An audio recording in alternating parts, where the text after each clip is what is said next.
Now, for more on Erdogan's inauguration and what that means for Turkey moving forward, I'm now joined by Tulin Daloglu, an independent journalist in Ankara. Great to have you on the program, Tulin.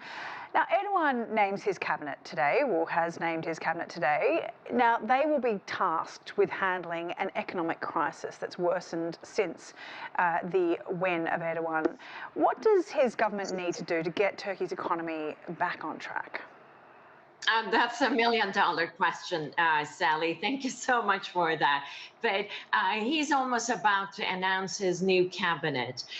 Maybe as we are talking, he's announcing it.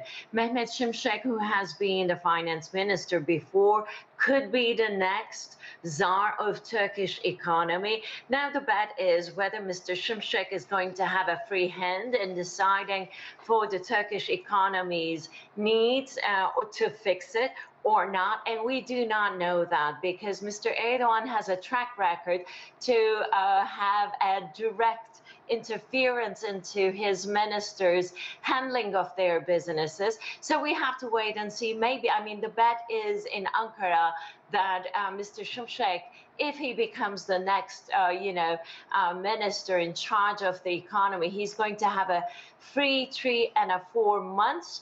And then Mr. Erdogan is going to come back again and try to have his say be the,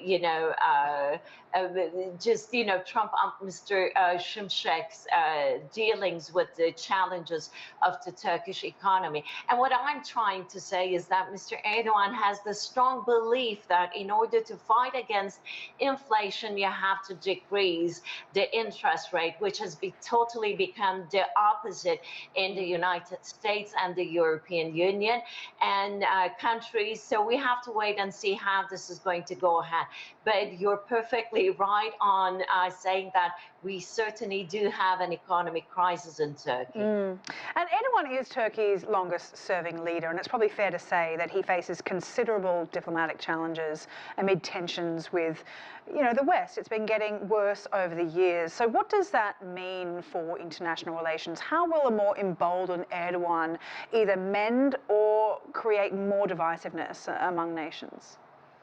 And that's also, great question. He said today that we promise to work with all our power to protect the Turkish Republic's glory, boost its reputation in the world. So that means that we are now, finishing up the 2 years of a process where Turkey is trying to normalize its relations with the countries that it had some strained relationships, starting with the United Arab Emirates, Egypt, Israel, and, other countries in Turkey's near and far periphery.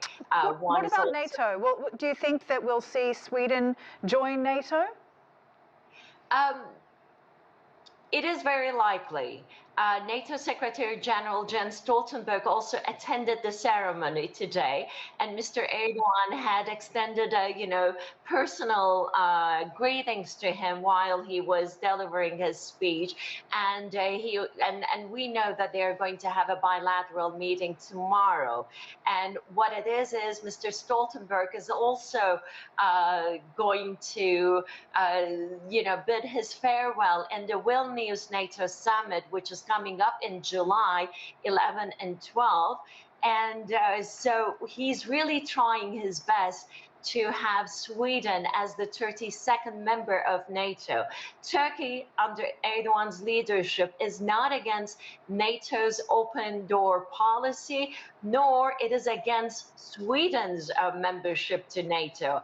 But what Mr. Erdogan is insisting that Sweden is allowing room for terrorists that Turkey recognizes as one, and as well as Sweden too, the PKK members, and also not that the European Union or the United States calls the FETÖ or the Fethullah Gülen religious sect as a terrorist organization, but it is called as one in Turkey, and Erdogan is insisting in it. So what has become a bilateral issue has turned into becoming a NATO issue, right. And NATO members is creating basically expressing sadness over that. Right.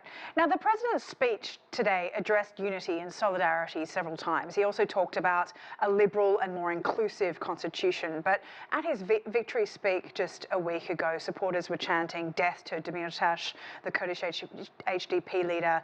And Erdogan also vowed not to include members of the LGBTQ community in his government. How can he address unity and solidarity if marginalised communities are dismissed? Well, he has been the, Prime Minister, President of Turkey for the past 21 years, and we have seen him, winning elections before.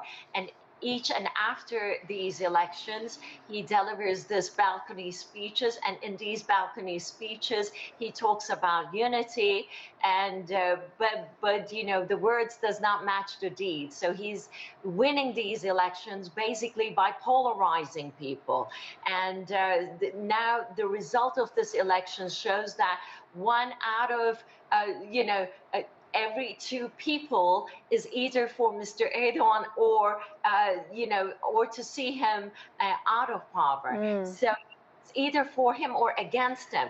So in this dilemma, what it is that this has really become the most critical election for him, because he has never seen such resistance from the people before. This isn't about his opposition. This is about the people. And many people do misread what has taken place in this election. A lot of people are, on the opposition camp. I'm talking about, not the opposition, political opposition. I'm talking about the opposition of the people against Mr. Erdogan. They really want to see him out, and they've come very close to it. Yeah. Now he's talking about unity, but these people do know that he has talked about it before, but the deeds do not match the words. So we'll have to wait and see. He's going to either narrow down the democracy in Turkey, and we are going to speak less freely each and every passing day here, or it's going to become a different story, and he's really going to change himself as he's saluting his last term as the president.